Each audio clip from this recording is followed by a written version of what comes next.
9 मई के अगर हम तनाजुर में बात करें तो पाकिस्तान तहरीक इंसाफ आज भी मुश्किल में, उसकी जो मरकज़ी क़यादत के बहुत से अहम तरीन नाम हैं वो सख्त आजमाइश से गुजर रहे हैं।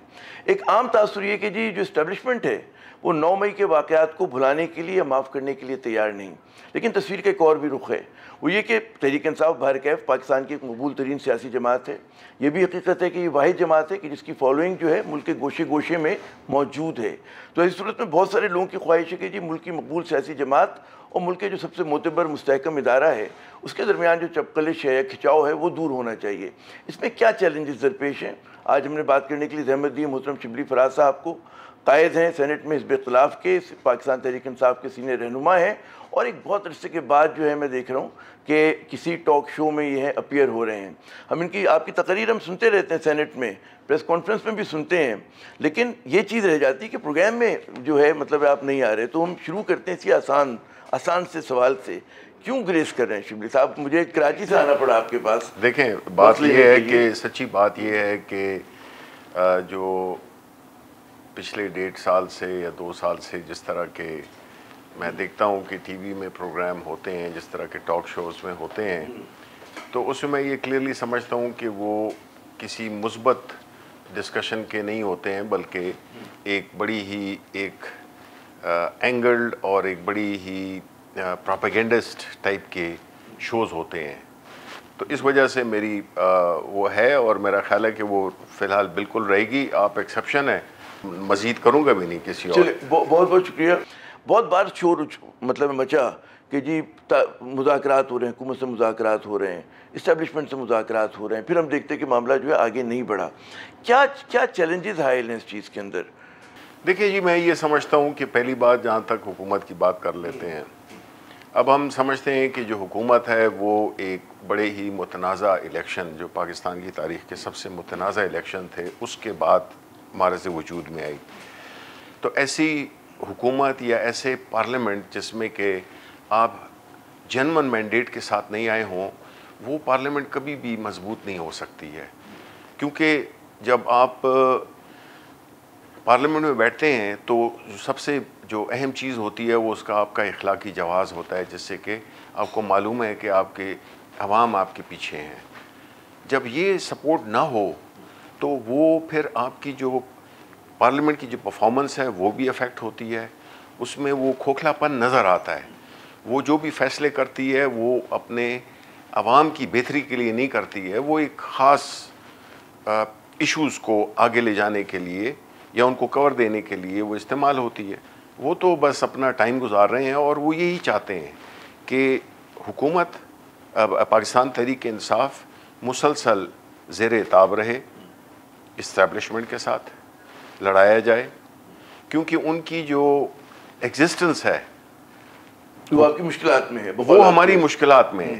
कि जब तक वो आप पाकिस्तान तहरीक इंसाफ को अंडर प्रेशर रखेंगे, आप जब तक उसको उसके लीडर को अंदर रखेंगे, तो इनकी हुकूमत चलती रहेगी। जब यहाँ से 2 सवाल जन्म लेते हैं। एक तो ये कि हमने देखा जब ये हुकूमत आई थी तो पीटीआई ने बहुत ज़्यादा दबाव बढ़ाया हुआ था।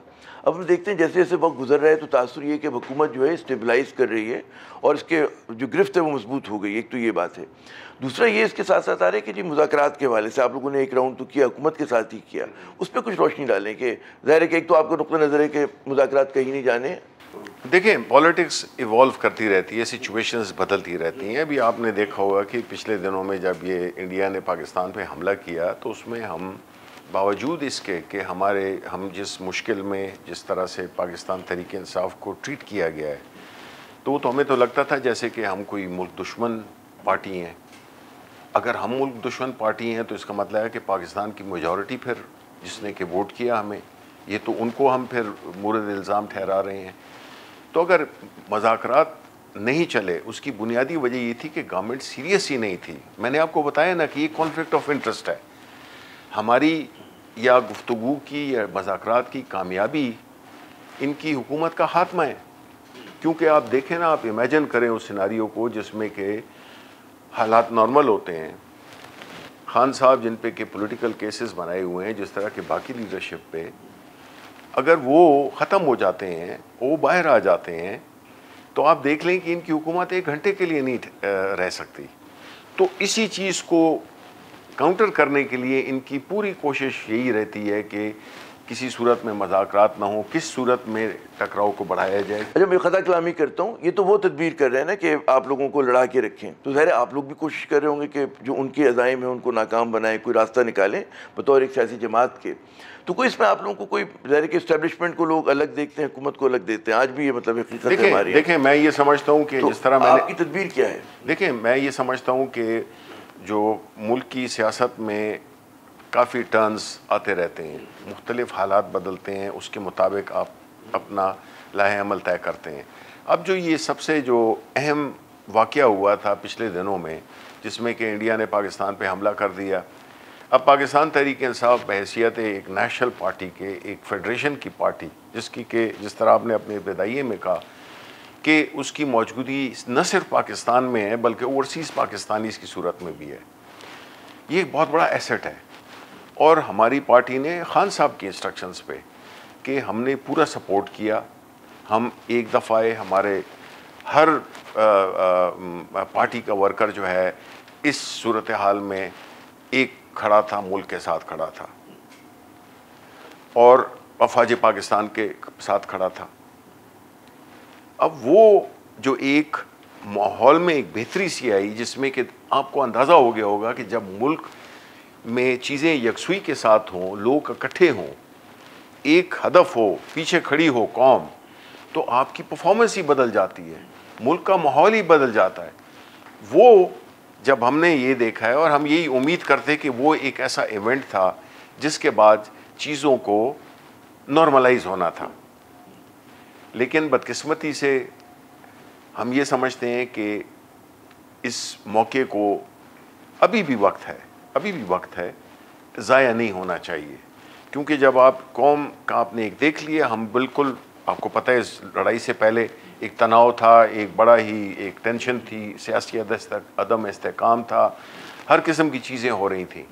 लेकिन फिर हमने उसमें ये भी देखा कि उस दौरान में जब कि जंग जारी थी और कोर्ट ने मिलिट्री ट्रायल्स के बारे में, मिलिट्री कोर्ट्स के बारे में फ़ैसला दे दिया, अब हमें समझ नहीं आती है कि ये जिसे कहते हैं ना कि टाइमिंग होती है कोई चीज़ों की, जब एक कौम इकट्ठी हुई है तो आप उसमें एक ऐसी चीज़ करते हैं, उसकी हमें समझ नहीं आई। उसके बाद हम ये समझ रहे थे कि एक रियलाइजेशन आएगी हुकूमत में भी, बिकॉज देखें, आप अगर हुकूमत कर रहे हैं और अपने फ़ायदे के लिए, मुल्क के फ़ायदे के लिए नहीं, तो आप मुल्क के साथ सबसे बड़ी ज़्यादती कर रहे हैं। आप ज़ाती मफाद के लिए आप मुल्क की मफाद को कुर्बान कर रहे हैं। इस वक्त चाहिए तो ये था कि हुकूमत जो जैसी भी है लेजिटिमेट नहीं है, बिकॉज देखें इनका जो प्रॉब्लम है, अभी ये कह रहे हैं कि हम बाहर जाएंगे, और कल मैंने सेनेट में तकरीर भी की थी इस बारे में। ये नहीं था कि हमें कोई बाहर जाने का शौक़ है, हम तो ये कह रहे थे कि जी जब भी आपके पास कोई भी प्लेटफॉर्म हो आपका, तो आपका एक वो होता है, स्ट्रेंथ बनती है। यूनाइटेड फ्रंट आप जो है, यूनाइटेड फ्रंट आप उन्हीं लोगों को भेज रहे हैं जिनकी की क्रेडिबिलिटी नहीं है।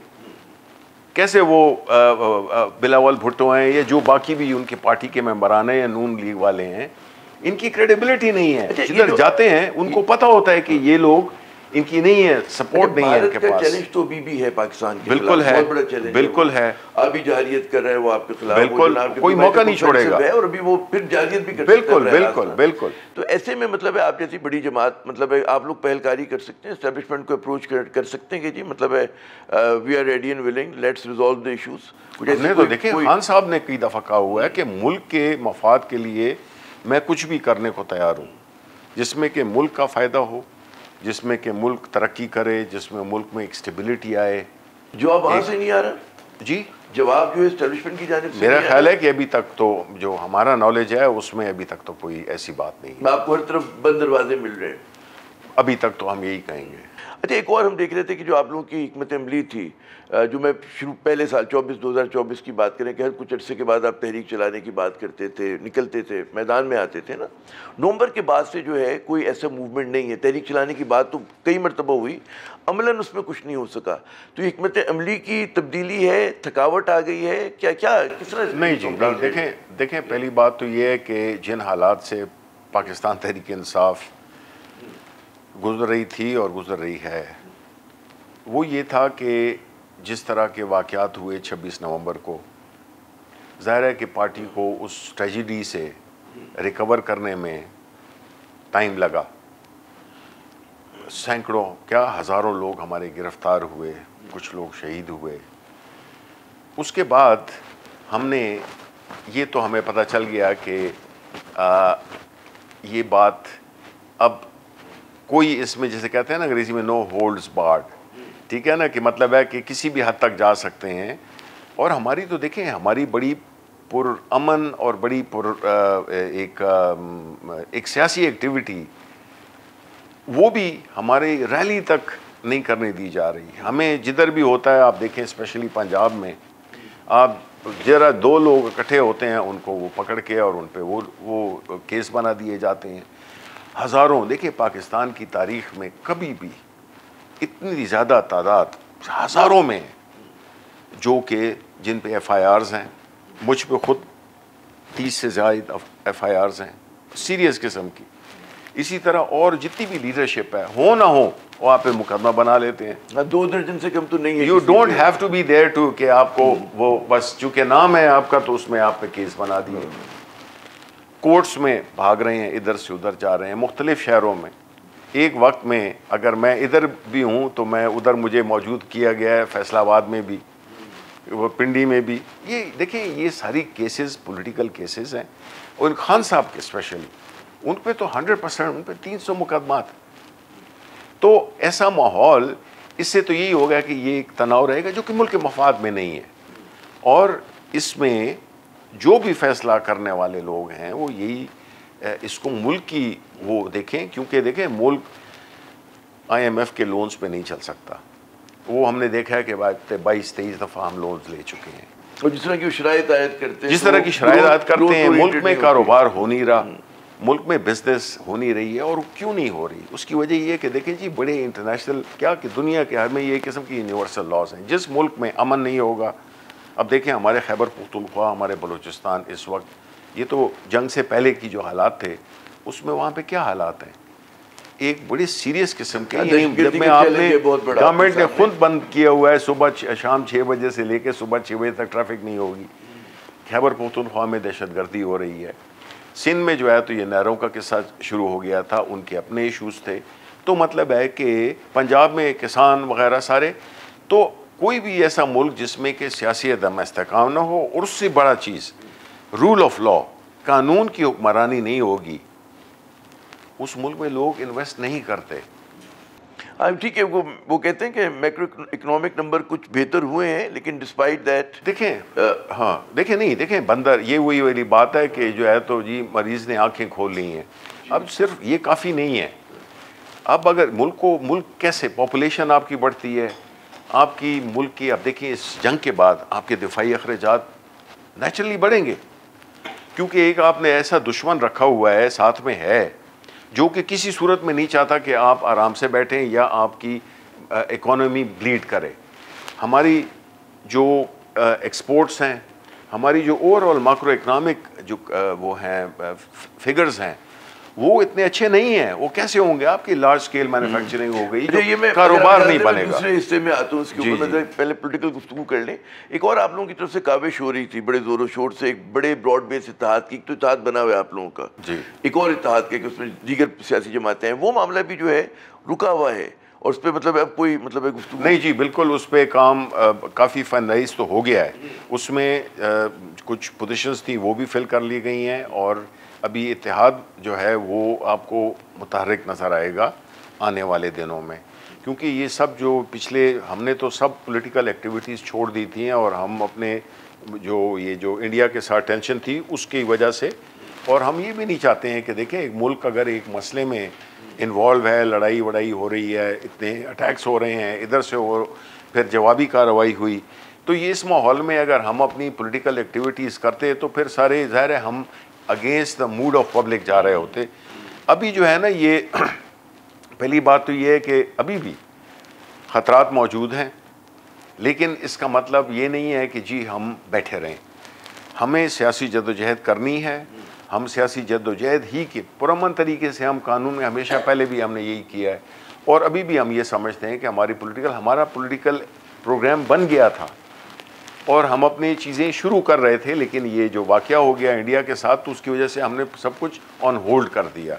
इसी तरह जो है इत्तेहाद है वो बिल्कुल आप कह रहे हैं ऑन ट्रैक है। तो मेरी कुछ बात हो रही थी JUI के सोर्सेज से, वो कहते हैं कि ज़रा सा वहाँ पे कन्फ्यूजन ये है कि वो समझते हैं कि जो फैसला करने वाला है वो जेल में है और आप लोगों की क़यादत के जो मुख्तलिफ लोग मिलते हैं सबके अलग अलग सिग्नल्स होते हैं।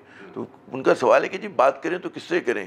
पहली बात तो ये है ना कि इसमें तो कोई शक नहीं है कि PTI इमरान खान है और इमरान खान PTI है। अब इतना एक बड़ा लीडर, इतना पॉपुलर लीडर जिसने कि इस मुल्क के सारे अवाम को इकट्ठा किया है। देखें इमरान खान की एक आप बात याद रखें, जितनी भी पॉलिटिकल पार्टीज़ हैं, चाहे वो नून हो, पीपल्स पार्टी हो, ANP हो, ये छोटी मोटी जो भी पार्टीज़ हैं, JUI हो, ये ख़ास इलाके की पार्टी हैं, इलाकाई पार्टी हैं। इमरान खान का जो सबसे बड़ा जो क्रेडिट जाता है उसको, उसने ये कि स्पेशली वो मुल्क जिसमें कि एक 4 किस्म की जो बड़े बड़े मोटे इकाइयाँ हैं, उसमें वो वाहिद पार्टी है, वाहिद लीडर है जो कि सारी जगहों से वो इलेक्शन भी जीता है, उसकी पार्टी की फॉलोइंग भी है और उसने इकट्ठा रखा हुआ है। मैं आपको बताता हूँ कि अगर इसको रखा हुआ है, ख़ास तौर पे जो नौजवान नस्ल है उसको अगर इकट्ठा रखा हुआ है वो इमरान खान ने रखा हुआ। अब ये जो आपने फरमाया और उस पर मैंने अपने इब्तिदाई कलमात में मैंने भी यही कहा था कि जी चारों सूबों में आप लोगों की वो है, इंग्रेस है और फॉलोइंग है, रिगार्डलेस ऑफ एथनिसिटी, सेक्टेरियन, कोई एफिलिएशन को लोग नहीं देखते। लेकिन वो कहते हैं ना कि इतनी मकबूलियत के बावजूद अब ये क़यादत पर आपके आते हैं ना, आप जैसे जो रहनुमा हैं कि वो लिवरेज नहीं कर पा रहे। आपके ही जो कुछ पुराने दोस्त हैं या नक़ाद हैं वो चैलेंज करते कि इतनी पॉपुलर पार्टी, इतनी बड़ी पार्टी है, लेकिन उस ताकत को जो है लिवरेज करके अपने लिए राह नहीं निकाल पा रहे। देखें ये बिल्कुल दुरुस्त कह रहे हैं और बाज़ ऐसे हैं जो कि बाहर बैठे हुए हैं। हमारे पश्तों में एक मिसाल है कि तमाशबीन द नख मंजूली, जो तमाशबीन जो बाहर बैठा होता है ना, वो अंदर जो है ना वो कहता है कि जी ये इसको यूं करते तो ये यूं लग जाता, तो यूं देखो बॉल यूं खेलते तो यूं हो जाता। एक तो वो कैटेगरी है जिसको कि काफ़ी पुश किया जा रहा है कि वो इस किस्म की एक जो मोराल को डाउन करने की वो करे। आप देखें जी 26 अमेंडमेंट के बाद आप क्या है, पाकिस्तान तहरीक इंसाफ अगर कोई जलसा करती है, एप्लीकेशंस देती है, उसको ना किया जाता है। आपके पीछे हर किस्म के केसेस बनाए जाते हैं। चलो कोई बात नहीं है, पॉलिटिकल केसेस हैं, इनका कोई न सर है न पैर है, ये ख़त्म हो जाएंगे अदालतों से। लेकिन अदालतों को 26 अमेंडमेंट के बाद अब आप देख लें, हमारी जितनी भी गुजारिशात हैं, अपीलें हैं, वो सुनी नहीं जा रही। अदालत, क्योंकि हम तो कानून को फॉलो करने वाली पार्टी है ना, हमारी तो एक ऐसी तरबियत है हमारे लीडर की तरफ से कि हमने तो अगर इस मुल्क में हम समझते हैं कि कानून की बालादस्ती जब तक नहीं होगी तो ये एक जंगल है, ठीक है। तो जो ये कहते हैं कि जी इतनी, इसमें कोई शक नहीं है, ये बड़ी अजीब सी बात है कि इतना बड़ा लीडर, इतना पॉपुलर लीडर, इतनी बड़ी जमात और उसका लीडर जेल में बैठा हुआ है। देखें बात ये है कि ये सोचने की बात है कि ये ऐसा क्यों है। उसकी वजह बुनियादी तौर पे ये कि जब आपके साथ एक पॉलिटिकल पार्टी, देखें मैं एक एक्स इन्वेस्टमेंट बैंक करूँ फॉर एग्जांपल, ना मेरा काम है कि जी मैं वो करूँ, कोई ऐसी एक्टिविटी करूँ जो कि जिसकी ना मेरे पास ना ट्रेनिंग है और ना मेरे पास उसकी कोई नॉलेज है, ठीक है। तो हम तो यही करेंगे, एज ए पॉलिटिकल जलसे करेंगे, जलूस करेंगे, रैलियाँ निकालेंगे, पार्लियामेंट में हम अपनी वो करेंगे। लेकिन ये सारी चीज़ें जो है तो वो उस पर एक ऐसा वो डाला गया है, एक ऐसा आहनी हाथ डाला गया है जिसकी वजह से ये सब कुछ हो रहा है। नॉर्मली क्या होती है, मैं देखें आपको मैं लुबे लुबाब में ये कहूँ कि नहीं, लुबे लुबाब ये नहीं है। हाँ। लुबे लुबाब ये है कि एक पार्टी जो कि प्रॉपर सियासी पार्टी है, जो कि सारे मुल्क को रिप्रेजेंट करती है, एक लीडर है जो कि उसको लीड कर रहा है, अगर आपने उसको बुनियादी सहूलतें भी नहीं दी हैं कि अपने बच्चों के साथ वो बात कर सके, जेल मैनुअल है वो फ्लाउट होता है, जो एक कैदी जो मर्डर का कैदी होता है उसकी भी राइट्स होते हैं, इसलिए जेल मैनुअल होता है। जब किसी चीज़ पे नहीं हो रहा तो ये तो मेरा आपसे भी सवाल है कि आप भी पाकिस्तानी हैं, what have you done to get Khan sahab release. मेरा एक वैसे ही सवाल है, क्योंकि देखें हमारे सिर्फ जो है तो कोई पार्टी के वर्कर्स नहीं हैं, इमरान खान अगर जेल में बैठा हुआ है तो पाकिस्तान के अवाम के लिए बैठा हुआ है, वो किसी और मकसद के लिए बैठे हुए, वरना तो नवाज शरीफ और ये बाकी जो जरदारी हैं इन्होंने सारों ने NRO ले लिए और अपने बाहर आ गए। इमरान खान नहीं कर सकता ये, लेकिन वो खड़ा हुआ है अपने उस पर कि ये मुल्क इस तरह नहीं चल सकता। ये मुल्क अगर चलना है इसमें आइन की और कानून की बालादस्ती होगी, सब चीज़ें सब इदारे काम करेंगे, इदारे मजबूत होंगे, मुल्क मजबूत होगा। लेकिन अगर ये सवाल मुझसे सिर्फ ये पूछा जाता है, चूँकि पाकिस्तान तहरीक इंसाफ से बड़े मैं फ़ख्र से कहता हूँ मेरा ताल्लुक़ है, this is the only party I have ever worked with, मेरी सियासी पैदाइश ही पाकिस्तान तहरीक इंसाफ में हुई है। मैं ये समझता हूँ कि देखें ये तो एक ऐसी सिचुएशन है जिसमें कि या तो आप कहें ना कि जी आप कोई गुरीला ग्रुप हैं, कोई ये हैं, आप कोई जंगजू ग्रुप हैं, आप जो है ना तो हल्ला बोल दें। भाई हम नहीं, हम एक सियासी पार्टी हैं, हम कानून के अंदर खेल रहे हैं। तो जब एक पार्टी कानून के अंदर खेल रही हो और जो दूसरी साइड है वो बिल्कुल कानून की परवाह भी ना करे, अब देख लें आप कोर्ट से फैसले होते हैं, नहीं हुए। तो एक चैलेंज ये भी है आपके साथ कि जी कानून भी तो बदल रहे हैं। देखिए कानून तो इसलिए बदल रहे हैं कि पार्लियामेंट में वो लोग बिठाए गए हैं जो कि अपनी लियाकत से या आवाम की सपोर्ट से नहीं आए, वो लाए गए हैं। तो उन्होंने, ज़ाहिर है उनके सामने तो यहाँ तो बिल पड़े ही नहीं जाते, यहाँ पे तो डिस्कशन ही नहीं होती है, आईनी तरमीम हो जाती हैं और किसी ने देखा भी नहीं है वो पास हो जाती है। अब आप देखें ना जो चैलेंजेस हैं, what is PTI up against, ये सारी एक ऐसी है जिस तरह के मैं एज़ पर लॉज गेम खेलूँ और जो दूसरा साइड है वो जो है उसके लिए कानून कोई हैसियत ही ना रखे। मसलन आपने देखी सुप्रीम कोर्ट की, मैंने चीफ जस्टिस साहब से यही कहा था जब उनकी अपोजिशन से मुलाकात हुई थी कि मैंने कहा जी आप पहले सुप्रीम कोर्ट की रिट को बहाल करें कि सुप्रीम कोर्ट में एक फैसला आया हुआ है रिजर्व सीट्स के बारे में, वो इम्प्लीमेंट ही नहीं हो रहा। खैबर पुख्तनख्वा 1 साल से इलेक्शन नहीं हुआ, सब सूबों में हो गए, खैबर पुख्तनख्वा में इलेक्शन नहीं हुआ। क्यों नहीं हुआ? जो सीटें खाली होती हैं, जिस तरह के ताज हैदर साहब इंतकाल कर गए, अल्लाह उनको मग़फ़िरत करे, उनकी जगह बिल्कुल 30 डेज़ आइन में दिया हुआ है कि 30 डेज़ में आपने इलेक्शन करना है, वो हो भी गया, हल्फ भी ले लिया। बलूचिस्तान में हमारे एक सेनेटर थे, उन्होंने रिज़ाइन किया, उनका इलेक्शन भी 30 दिन के अंदर हो गया। फिर अभी पंजाब में 29 तारीख का अनाउंस हो गया है सेनेट का इलेक्शन।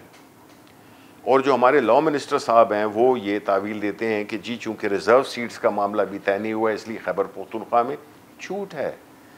बाकियों में कैसे हो रहा है? रिज़र्व सीट्स का पंजाब से ताल्लुक़ नहीं है, बलूचिस्तान से नहीं है, सिंध से नहीं है, तो पूरे एक सूबा जो कि ऑलरेडी दहशतगर्दी का शिकार है उसको आपने महरूम रखा हुआ है नुमाइंदगी से।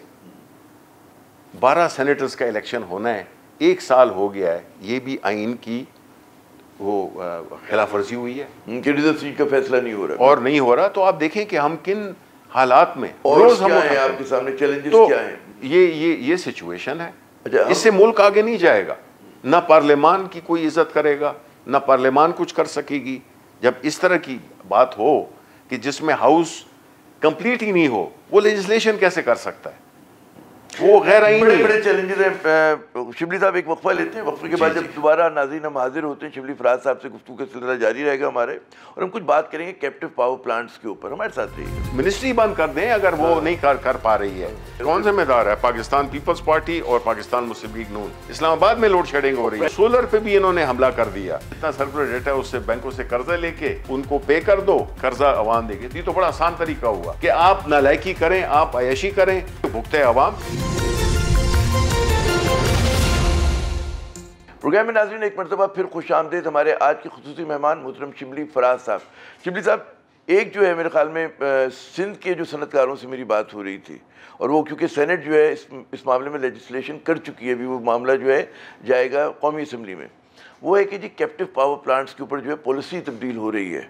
और ज़ाहिर है कि एक ज़माने में उनको कुछ यकीन दहानियाँ कराई गई थी, और सारा जो इफेक्ट होगा वो सिंध के ज़्यादा, कराची के जो सनतकार हैं वो होंगे। उस पर कुछ रोशनी डालिएगा कि क्या ज़रूरत महसूस हुई कि जी इनको ग्रिड पे लाया जाए। और जी देखिए बड़ी क्विकली, कैप्टिव पावर का कॉन्सेप्ट क्या है? कैप्टिव पावर किस वजह से ये पॉपुलर हुआ? उसकी वजह ये थी कि जो भी इंडस्ट्रियलिस्ट है या जो भी कारोबार वाला है वो चाहता है कि उसको बिला तातुल उसको बिजली की फराहमी हो, उसकी जो वोल्टेज है उसमें फ़र्क ऊपर नीचे नहीं हो, फ्लक्चुएशन ना हो। अब सडनली जो है इन्होंने तय ये किया कि जी चूँकि हमारी ग्रिड की बिजली कोई ख़रीद नहीं रहा तो हम हमला किस पे करें, कैप्टिव पावर्स पे करें। आपने हदफ बनाया इंडस्ट्री को, और सिर्फ सिंध की नहीं है। हुकूमत का ये कहना है कि IMF की कंडीशन है, उसकी शर्त है ये, तो हम ये समझे कि हुकूमत ने सही तरह से निगोशिएट नहीं किया इस मामले के ऊपर। देखें, जिस तरह के आपके जो इस वक्त बैठे हुए प्राइम मिनिस्टर हैं, उन्होंने तो कह दिया है ना कि बेगर्स आर नॉट चूजर्स। तो यही तो हम बात कर रहे हैं कि जब आप इतने कमज़ोर होंगे तो आपको कहेगा कि घूम जा, आप घूम जाएंगे। अब वो कहेंगे बैठ जा, आप बैठ जाए, खड़े हो जाओ, खड़े हो जाएंगे। बच्चा जमहूरा आपको बना दिया, बच्चा जमहूरा बन गए आप। तो आपने तो फिर अपनी जो आपकी इंटरेस्ट है, आपकी जो इंडस्ट्रियलिस्ट को सपोर्ट, आप उसके जरिए सिर्फ इंडस्ट्री सिर्फ ये नहीं है कि मालिक होता है, उसके नीचे एम्प्लॉयमेंट क्रिएट होती है, उसके नीचे वेल्थ क्रिएशन होती है। वो सिर्फ सिंध नहीं है, पंजाब में भी जितने भी वो टेक्सटाइल की इंडस्ट्रीज हैं और खैबर पख्तूनख्वा में, तो उनको ये सारा, और सिंध वाले और खैबर पख्तूनख्वा वाले या बलूचिस्तान वाले क्यों थोड़ा और कम, बिकॉज वो गैस प्रोड्यूसिंग सूबे हैं। तो हमने अगर सेनेट में हमने तो मुखालिफत की, PTI ने मुखालिफत की, हमने यही आर्गूमेंट्स दिए कि ये बिल्कुल ये डिस्क्रिमिनेटरी है नंबर 1, इससे आपकी जॉब क्रिएशन भी डिस्करेज होगी। कई होंगे जो अपने फैक्ट्रीज अपने कारखाने बंद कर देंगे और इससे अनएम्प्लॉयमेंट भी होगी और हमारी जो वेल्थ क्रिएशन है वो भी कम होगी। इसमें कहा ही जा रहा है कि जी जो ग्रिड पे लाने के लिए भी सरमायाकारी जो है इन्हीं इंडस्ट्रीज को करनी है। अब के इलेक्ट्रिक वाले कह रहे हैं कि तकरीबन 8 बिलियन होंगे खर्च उसको ग्रिड पे लाने के लिए, जिसको आप कहेंगे जी वो 8 बिलियन रुपए जो हैं इन्हीं से वसूल करने। तो ये चीज़ें मतलब है बाइस तशवीश नहीं। और पीपल्स पार्टी जो है मेरे ख्याल में भी निगोशिएट, उन्होंने 2 रोज़ पहले वहाँ पे मीटिंग भी की CM हाउस में इस मामले के ऊपर। तो उनका क्या किरदार रहा इस मामले पे? वो कह रहे हैं कि पीपल्स पार्टी रिजर्वेशन है उसके ऊपर वो वोट नहीं डाल रहे, मतलब कम से कम अभी तक तो पीपल्स पार्टी एक अजीब सियासत खेल रही है। ये नहरों का किस्सा भी उन्होंने एग्री किया, फिर पीछे हो गए, लोगों का प्रेशर आया, ठीक है। फिर ये जो अगर ये कैप्टिव पावर का इशू भी है, वो सेंटर में कोई पॉलिसी खेलते हैं, उधर अपने लोगों के लिए कुछ करते हैं। तो पीपल्स पार्टी का रोल इस सारे उसमें बड़ा नेगेटिव रहा है, क्योंकि जब हमने अपोज किया है तो इनको चाहिए था, इनके मेंबरान नहीं बैठे हुए सेनेट में, क्यों नहीं अपोज किया उन्होंने? तो कहने का मकसद ये है कि पीपल्स पार्टी ये नहीं करे कि इधर सेनेट में वो सपोर्ट कर रही है इस कैप्टिव पावर के प्लान के, और कई ऐसी लेजिस्लेशंस हैं। अच्छा, ये और जो है तो उधर सिंध में कह रही है कि ये तो जी बड़ी ज्यादती है, वो तो अपने उनको इंडस्ट्री को चाहिए कि उधर जाके। एक और सवाल जो मेरे ख्याल में बड़ा सामने का है, जिसको जो मेरी सोर्सेज है उनका कहना है कि जी हुकूमत के लोग भी कहते हैं कि जी हाँ ये मसला है कि ग्रिड हमारी अनरिलायबल है, उसमें फ्लक्चुएशन बहुत होती है, और जो हमारी सास इंडस्ट्रीज हैं खुसूसन टेक्सटाइल की नुकसान उठाएंगी फ्लक्चुएशन की वजह से। बिल्कुल। But what they are saying कि जी क्योंकि हमने IMF को वादा कर लिया है तो हमारे पास कोई और रास्ता नहीं है। तो कैसे रास्ता क्या तो देखिए, कौम के साथ तो सच बोले ना। आके जो मिनिस्टर्स हैं वो आके ऐसी झूठ मूठ की बातें करके और चले जाते हैं। इनको तो चाहिए था कि नंबर 1 पहली बात तो ये है कि आप अपने जो पावर सेक्टर है, ये सारे प्रॉब्लम्स, ये क्यों नहीं लोग बिजली पे खरीद रहे हैं, क्यों लोग सोलर पे चले गए हैं? कि आप एक तो जिसे कहते हैं ना, एक तो नालायक हैं और एक ऊपर से आप शैतान भी हैं, ठीक है? तो आप जो हुकूमत है वो बेसिकली पावर सेक्टर को एड्रेस, उसको उसमें इस्लाहात करने की टोटली नाकाम हुई है। अभी देखें कि जी हम ये डिस्कोस को सेल करेंगे, कोई नहीं, एक बंदा आया है फैसलाबाद के, जो डिस्को है उसका एक खरीदार, एक बिड आई है। प्राइवेटाइजेशन कमीशन को तो बंद कर देना चाहिए कि ये अभी कह रहे हैं कि 2030 तक कोई प्राइवेटाइजेशन नहीं होगी, बिकॉज ये मिनिस्ट्री बंद कर दें अगर वो नहीं कर पा रही है। तो बात ये है कि जो पावर सेक्टर है ये बड़ा सीरियस प्रॉब्लम है। सोलर में लोगों ने चूंकि इनसे थक हार कर बहुत ज्यादा किया हुआ है। अच्छा, लेकिन ये प्रॉब्लम जो है कि ग्रिड में जो ज्यादा हमारे पास गुंजाइश है, तो ये अनप्लान्ड लगाने वाला कौन जिम्मेदार है? कौन जिम्मेदार है? पाकिस्तान पीपल्स पार्टी और पाकिस्तान मुस्लिम लीग नून, इन्होंने जो गलत मायदे किए जिसकी कीमत हमारी नस्लें पे कर रही हैं और आगे नस्लें पे करेंगी, ये जिम्मेदार हैं इस सारे पावर क्राइसिस के। इन्होंने अपने सिस्टम्स को नहीं ठीक किया, इन्होंने ट्रांसमिशन को नहीं ठीक किया, इन्होंने वो उसको डिस्ट्रीब्यूशन को ठीक नहीं किया हुआ है। कुछ कम हुए हमारे डिस्ट्रीब्यूशन और जो कुछ नहीं हुआ है जी, कुछ कम हुई है। देखें, सर्कुलर डेट होता है ना, जो कि इस सारे नालायकी का जो नतीजा होता है वो सर्कुलर डेट की सूरत में नजर आता है। या वो लोग जो तकलीफ में, अब गर्मियाँ आ रही हैं, जो तकलीफ, जो लोड शेडिंग हो रही है, इस्लामाबाद में लोड शेडिंग हो रही है, प्राइसेस इतनी है कि लोग, और प्राइसेस इतनी है, सोलर लगाया तो सोलर पे भी इन्होंने हमला कर दिया। यानी ये कोई भी चीज़ हो ना जो आवाम के फ़ायदे में हो, उस पर ये हमला कर देते हैं। सोलर के लिए इन्होंने वो कर दिया। एक पॉलिसी एक दिन बनाते हैं, इनको पता ही नहीं है।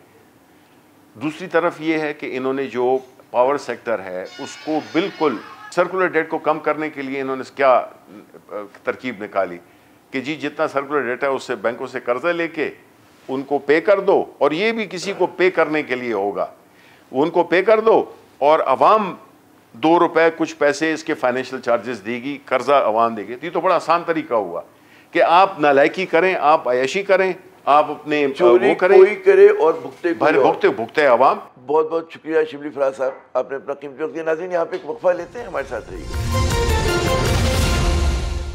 तो जनाब, आपने शिबली फराज साहब की गुफ्तगू सुनी, इसमें कुछ बड़े अहम नुकात हमारे सामने आए हैं। सबसे जो मैं कैप्टिव पावर प्लांट्स के अगर हम हवाले से बात करें कि हम देखते हैं कि जी जो पॉलिसीज़ है गवर्नमेंट की उसमें तसलसल नहीं है, कंसिस्टेंट नहीं है वो, बल्कि एक ही हुकूमत की पॉलिसी जो है एक वक्त में कुछ कह रही होती है और कुछ दिनों के बाद जो है वो अपनी ही पॉलिसी की नफ़ी कर रहे होते हैं। ज़ाहिर है कि उसका जो भुगतान है, उसका जो खमियाजा है, वो आम आदमी से लेकर हमारी जो सनतें हैं सब भुगत रहे होते हैं।